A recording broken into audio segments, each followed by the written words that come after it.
बोलो श्री गिरिराज महाराज की जय।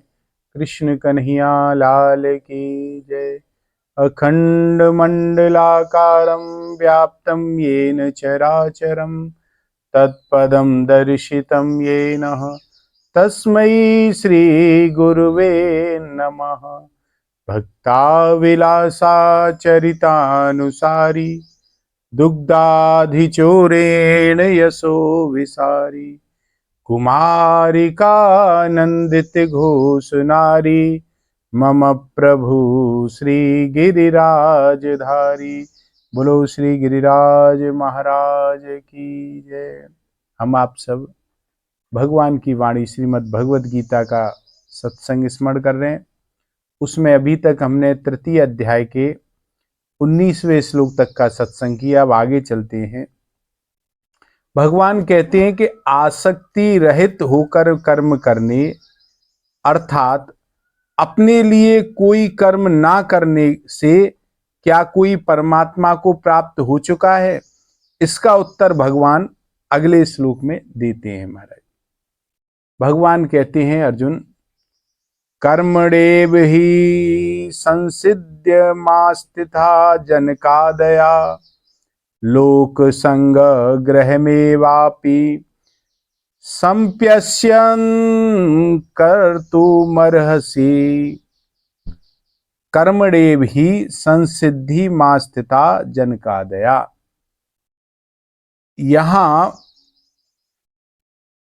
आदि पद प्रभृति, प्रारंभ तथा प्रकार दोनों का वाचक माना गया है।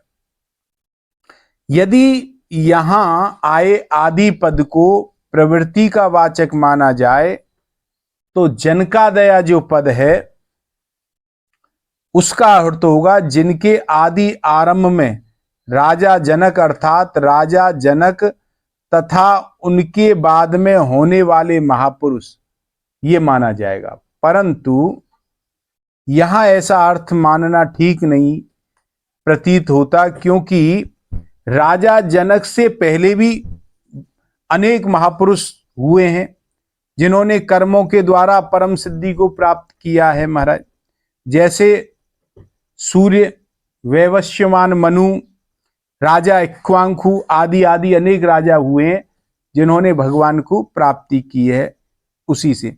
इसलिए यहां आदि पद को प्रकार का वाचक मानना ही उचित है, जिससे के अनुसार जनकादया पद का अर्थ होता है राजा जनक जैसे गृहस्थाश्रम में रहकर निष्काम भाव से सब कर्म करते हुए परम सिद्धि को प्राप्त हुए महापुरुष, जो राजा जनक से पहले तथा बाद में आज तक होते रहे हैं, ये अर्थ समझना चाहिए इसको।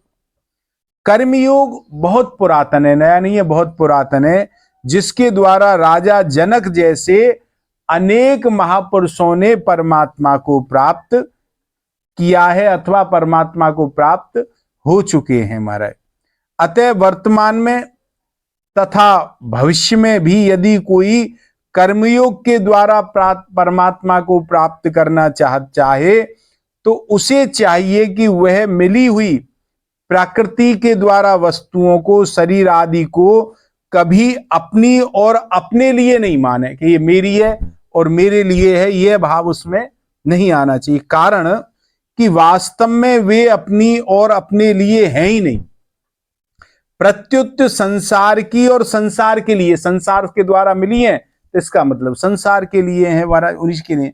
इस वास्तविकता को मानकर संसार से मिली वस्तुओं को संसार की सेवा में ही लगा देने से सुगमता पूर्वक संसार से संबंध विच्छेद हो जाता है, होकर परमात्मा की प्राप्ति हो जाती है जीव को। इसलिए कर्मयोग परमात्मा की प्राप्ति का सुगम, श्रेष्ठ और स्वतंत्र साधन है, इसमें कोई संदेह नहीं है, सबसे अच्छा साधन है भगवान। यहां कर्मणाए पद का संबंध पूर्व श्लोक जो 19वां श्लोक आपने सुना, असक्तो वाचरण कर्म पद से, अर्थात आसक्ति रहित होकर कर्म करने से है। क्योंकि आसक्ति रहित होकर कर्म करने से ही मनुष्य कर्म बंधन से मुक्त होता है। आसक्ति सहित कर्म करने से कर्म बंधन में बंधता चला है। केवल कर्म करने से नहीं होता वो मुक्त, केवल कर्म करने से तो प्राणी बंधता ही चला जाता है। कर्मणा बध्यते जंतु। तो यहां गीता जी की जो शैली है महाराज, ये भगवान पीछे के श्लोकों में वर्णित विषय की मुख्य बात को आगे के श्लोकों में भी संक्षेप से पुनः कह देते हैं, जिससे तारतम्य बना रहे, समझ में बनी रहे महाराज। संक्षेप से आगे के श्लोक में पुनः कह देते हैं। जैसे पीछे के 19वें श्लोक में आसक्ति रहित होकर कर्म करने की आज्ञा देकर, इस 20वें श्लोक में उसी बात को संक्षेप में कर्मणा एवः इस पद से कहते हैं। इसी प्रकार आगे के 12वें अध्याय के 6ठे श्लोक में वर्णित विषय की मुख्य बात को 7वें श्लोक में संक्षेप में कहते हैं भगवान। मैया वे सित चेतसाम, मुझमें चित्त लगाने वाले भक्त पद से पुनः आगे भी जोड़ते हैं, जिससे कि तारतम्य बना रहे एक दूसरे के साथ। यहां भगवान कर्मणा एव के स्थान पर योगेन एक भी कह सकते थे, परंतु अर्जुन का आग्रह कर्म का स्वरूप त्याग करने का होना तथा कर्म का ही प्रसंग चलने के कारण यहां पर कर्मणा एव भगवान ने प्रयोग किया है। अतः यहां इन पदों का अभिप्राय आसक्ति रहित होकर किए गए कर्मयोग से है। वास्तव में चिन्मय परमात्मा की प्राप्ति जड़ कर्मों से नहीं होती है। नित्य प्राप्त परमात्मा का अनुभव होने में जो बाधाएं हैं, वे आसक्ति रहित होकर कर्म करने से दूर हो जाती हैं अपने आप। फिर स्वतंत्र सर्वत्र परिपूर्ण स्वतः सिद्ध परमात्मा का अनुभव हो जाता है।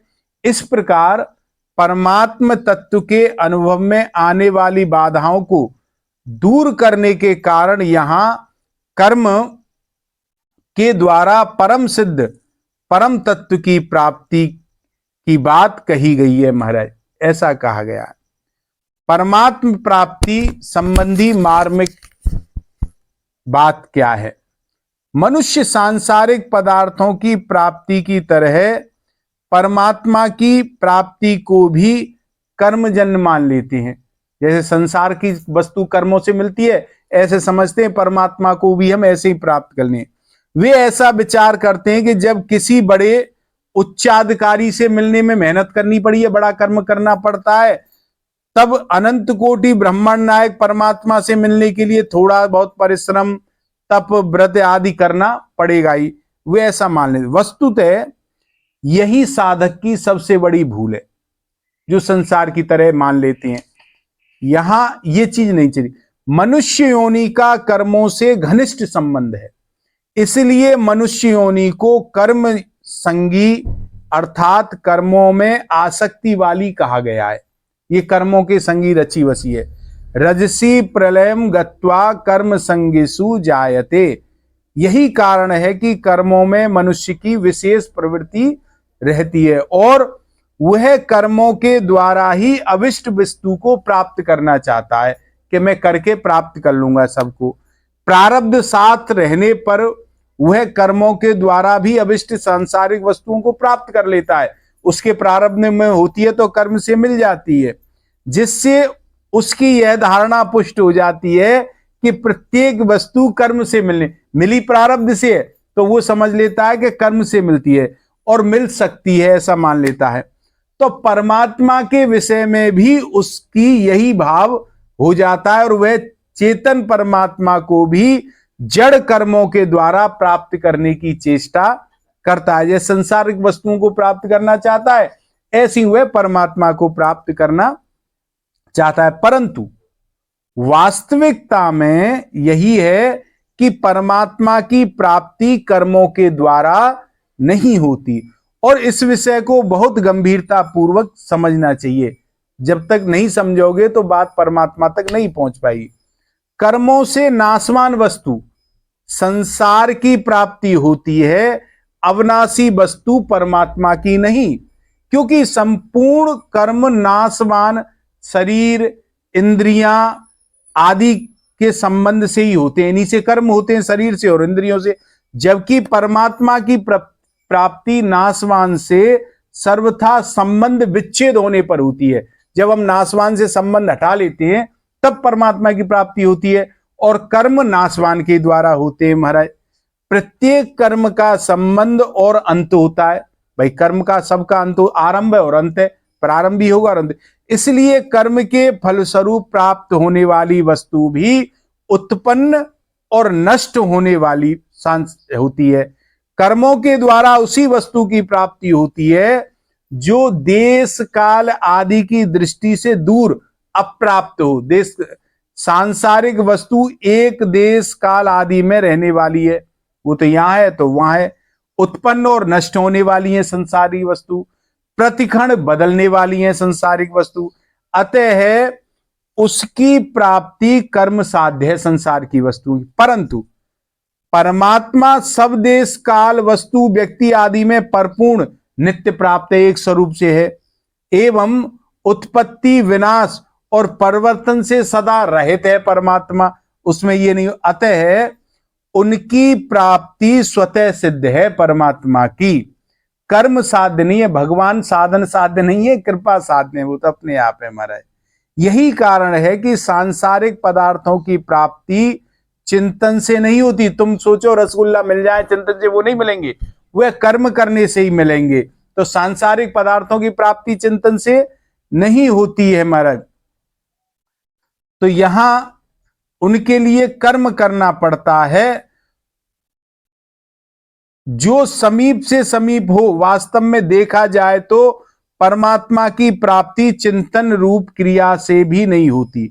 परमात्मा का चिंतन करने की सार्थकता दूसरे संसार के चिंतन का त्याग करने से होती है। परमात्मा की चिंतन से प्राप्ति होती है, लेकिन चिंतन से भी नहीं होके संसार का चिंतन हम छोड़ देंगे तब परमात्मा का चिंतन, अपने संसार का चिंतन सर्वथा छूटते ही नित्य प्राप्त परमात्मा का अनुभव हो जाता है महाराज। और सर्वव्यापी परमात्मा की हमसे दूरी है ही नहीं। परमात्मा हमसे दूर थोड़ी है, वो तो हमारे साथ है नित्य, और हो सकती भी नहीं है दूरी महाराज। जिससे हम अपनी दूरी नहीं मानते उससे मैं पन से भी परमात्मा अत्यंत समीप है। अपने आप से दूरी ना माने तो वहां से भी समीप।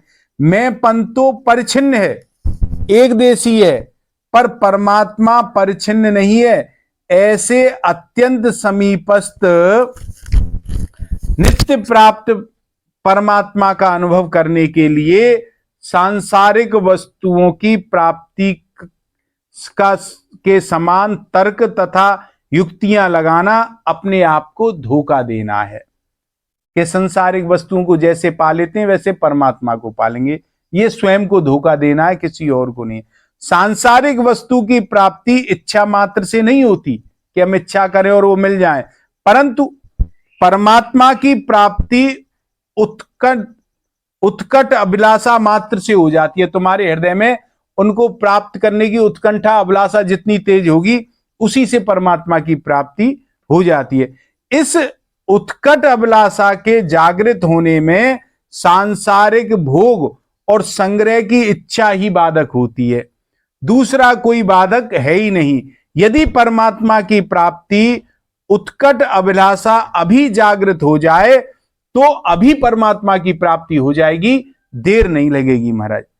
मनुष्य जीवन का उद्देश्य कर्म करना और उसका फल भोगना नहीं है कि हम कर्म करें, उसका पेड़ आपने लगाया आप सोचो उसके फल आप खाओ, ये नहीं है। आपका फल है पेड़ लगाना, कर्म है, फल कोई खाए अलग है। तो ये भोगना नहीं है। सांसारिक भोग और संग्रह की इच्छा के त्याग पूर्वक परमात्मा की उत्कट अभिलाषा तभी जागृत हो सकती है जब साधक के जीवन वर्ग का एक ही उद्देश्य परमात्मा की प्राप्ति करना हो जाए और परमात्मा को प्राप्त करने के अतिरिक्त अन्य किसी भी कार्य का कोई महत्व ना रहे। वास्तव में परमात्मा प्राप्ति के अतिरिक्त मनुष्य जीवन का अन्य कोई प्रयोजन है ही नहीं। जरूरत केवल इस प्रयोजन की है कि उद्देश्य को पहचान कर इसे पूरा करना ही है, यह करना है। यहां उद्देश्य और फलेच्छा दोनों में भेद समझ लेना जरूरी है, नहीं तो उद्देश्य कोई लोग फल समझ बैठते हैं महाराज। नित्य परमात्म तत्व को प्राप्त करने का उद्देश्य होता है और अनित्य उत्पत्ति विनाशशील पदार्थ को प्राप्त करने की फलेच्छा होती है। उद्देश्य तो पूरा होता है पर फलेच्छा मिटने वाली होती है। स्वरूप बोध और भगवत प्राप्ति ये दोनों उद्देश्य हैं, फल नहीं है। और उद्देश्य की प्राप्ति के लिए किया गया कर्म सकाम नहीं कहलाता, इसलिए निष्काम पुरुष कर्म योगी के सभी कर्म उद्देश्य को लेकर होते हैं, फलेच्छा को लेकर के कर्म नहीं होते हैं।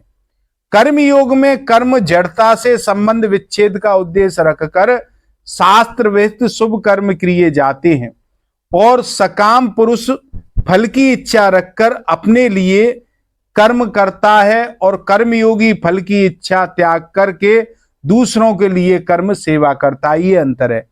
कर्म ही फल रूप से परिणत होता है, अतः फल का संबंध कर्म से होता है, उद्देश्य का संबंध कर्म से नहीं होता। निष्काम भाव पूर्वक केवल दूसरों के हित के लिए कर्म करने से परमात्मा दूर है, यह धारणा दूर हो जाती है। परमात्मा तो सबसे नजदीक है हमारा। लोक संग ग्रहे मेवापि संपश्यन कर्तुमर्हसि। लोक शब्द के 3 अर्थ होते हैं महाराज। मनुष्य लोक, आदि लोक नंबर 1, उन लोकों में रहने वाले प्राणी नंबर 2, और शास्त्र वेदों के अतिरिक्त सब शास्त्र मनुष्य लोक की उसमें रहने वाले प्राणियों की और शास्त्रों की मर्यादा के अनुसार समस्त आचरणों का होना, यह लोक संग्रह कहा जाता है। लोक संग्रह का तात्पर्य है लोक मर्यादा सुरक्षित रखने के लिए लोगों को असत से विमुख करके सत के सम्मुख करना, यह लोक संग्रह है हमारा। निस्वार्थ भाव से कर्म करना, इसको गीता में यथार्थ यज्ञार्थ कर्म कहा, यथार्थ नहीं यज्ञार्थ कर्म के नाम से कहा गया है। अपने आचरणों में एवं वचनों से लोगों के असत से विमुख करके सत के सम्मुख कर देना बहुत बड़ी सेवा है, इससे बड़ी सेवा नहीं है महाराज। क्योंकि सत्य के सम्मुख होने से लोगों का सुधार एवं उद्धार होना ही है और हो जाता ही है। लोगों को दिखाने के लिए अपने कर्तव्य का पालन करना लोक संग्रह नहीं है। कोई देखे या ना देखे, लोक मर्यादा के अनुसार अपने वर्ण आश्रम संप्रदाय आदि के अनुसार कर्तव्य का पालन करने से लोक संग्रह स्वतः अपने आप हो जाता है महाराज। कोई भी कर्तव्य कर्म छोटा या बड़ा नहीं होता कि ये बड़ा है ये छोटा है, सब समान है। छोटे से छोटा और बड़े से बड़ा कर्म कर्तव्य मात्र समझकर सेवा भाव से करने पर समान ही है। भगवान ने पत्तल उठाई युधिष्ठिर के यज्ञ में, छोटा बड़ा कर्म नहीं है, सब समान ही है महाराज। देश काल परिस्थिति अवसर वर्ण आश्रम संप्रदाय आदि के अनुसार जो कर्तव्य कर्म सामने आ जाए, जो हमें मिला है, वही कर्म बड़ा होता है, चाहे कैसा भी हो हमारा, उसमें छोटा बड़ा कुछ नहीं होता। तो कर्म के स्वरूप और फल की दृष्टि से ही कर्म छोटा या बड़ा, घोर या सौम्य प्रतीत होता है। और फलेच्छा का त्याग करने पर सभी कर्म उद्देश्य की सिद्धि करने वाले हो जाते हैं और अतः जड़ता से संबंध विच्छेद करने से छोटे बड़े नहीं रहते, सब समान हो जाते हैं कर्म। किसी भी मनुष्य का जीवन दूसरों की सहायता के बिना नहीं चल सकता।